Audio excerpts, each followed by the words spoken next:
Looks a little wet. There's icicles everywhere.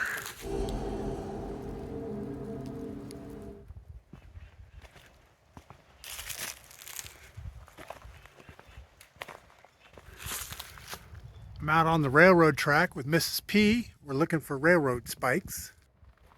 This is kind of cool. So I think we might have come to an impasse. We have a bridge going over the river.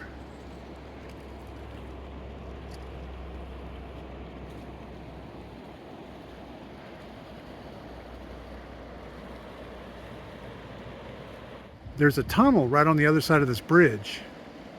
I don't know if I'm brave enough to cross. Mrs. P's back there in the canyon, walking on the track. Hope a train doesn't come along. So this is the train tunnel. Looks a little wet. There's icicles everywhere. The cold air blowing out of this tunnel is crazy.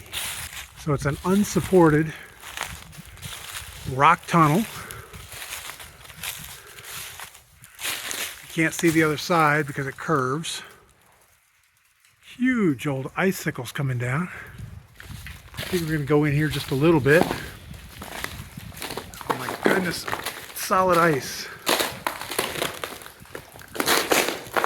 All right, we made it past the ice.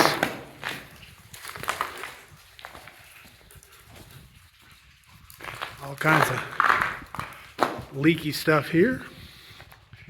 And it turns into pitch black.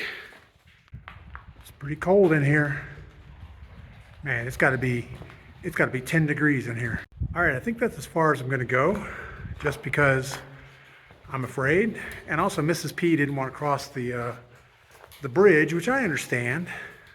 Not sure what you do if a train came, except, well, jump in the water maybe. Right at the entrance of the tunnel, it's like, I don't know, big old icicles hanging off the side. It's kind of cool, but it's really cold. All right, let's get back to Mrs. P. So I wonder if the old thing about put your ear to a railroad track to hear a train coming makes any sense or not. Definitely don't want to cross this bridge with a train coming. All right, well, here's nothing. Mrs. P's on the other side. We're gonna go for it. I'm just gonna hold my phone in one hand and walk with urgency.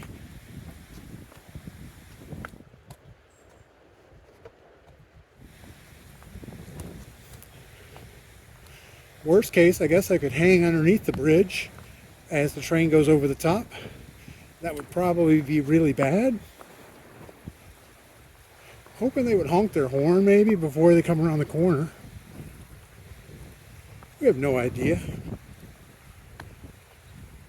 We're getting close. I'm sure if we heard a train, we could run like hell.